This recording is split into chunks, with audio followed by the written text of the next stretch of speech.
আপনাদের সামনে সংক্ষিপ্ত বক্তব্য নিয়ে আসবে বাংলাদেশ সরকারি কলেজ ছাত্র দলের আহ্বায়ক সুজন মিয়া। বিসমিল্লাহির রহমানির রহিম।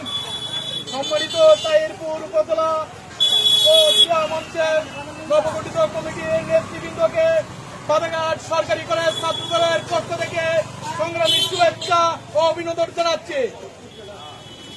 আপনারা বিগত 17 বছর দেখেছেন বাংলাদেশের প্রেসিডেন্ট শেখ হাসিনা সরকারের আমলে একমাত্র আওয়ামী লীগের গুন্ডা পান্ডা ছাড়া কোন বাংলাদেশের কোন গণতন্ত্রের কোন চিহ্ন ছিল না।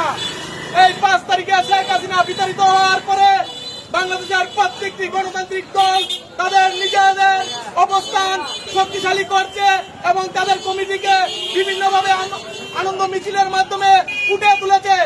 তার ধারাবাহিকতায় আজকের এই তাহিরপুর উপজেলা ক্রীড়া মঞ্চের কমিটিকে আমরা সাদরে গ্রহণ করছি।